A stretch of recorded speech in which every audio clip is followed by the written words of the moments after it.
নমস্কার বন্ধুরা, তো চলে এলাম নতুন একটি ব্লগ নিয়ে। দেখো আজকে আমি একটু সাজুগুজু করছিলাম, কেন না আজকে একটু ঘুরতে যাব রথের মেলায়।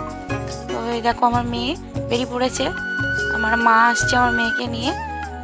মা একটা ব্যাগ হাতে নিয়ে আসছে আর আমি গেটে তালা লাগাচ্ছি।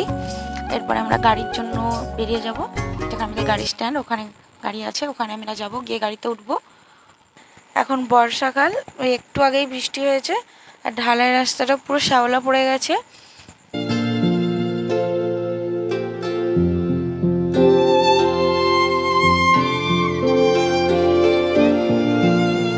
এই তো উঠে পড়েছি।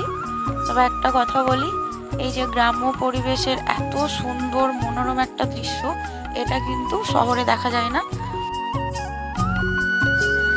দেখো বৃষ্টির জলে মাঠগুলি থই থই করছে, আর তারই মাঝে সবুজ গাছপালাগুলি দেখে মনটা যেন জুড়িয়ে যায়।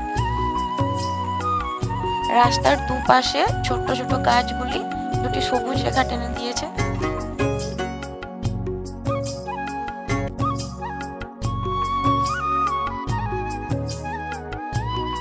তো অবশেষে চলে এলাম রথের মেলায়। এটি শ্যামপুর থানার অন্তর্গত গোবিন্দপুর গ্রামের অনেক দিনের পুরনো ঐতিহ্যবাহী একটি রথ। তো দেখতেই পাচ্ছ এখানে কত মানুষের সমাগম হয়েছে।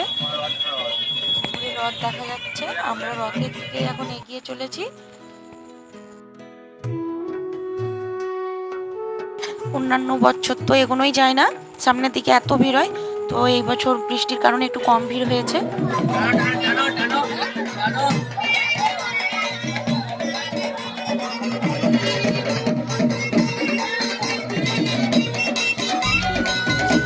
রথের দড়ি ধরে একটু টানার চেষ্টা করলাম, তো পারলাম না।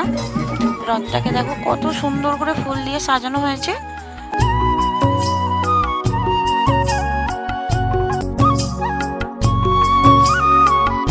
রথটি দেখতে খুবই সুন্দর লাগছে।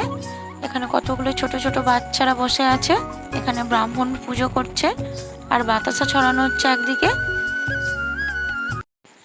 সবাই মিলে বলো একবার জয় জগন্নাথ। রথের মেলায় ঘুরতে এসছে, খুবই আনন্দ করলাম, মজা করলাম। এবার একটু মেলাটা ঘুরে দেখবো, তারপর বাড়ি যাওয়ার পালা।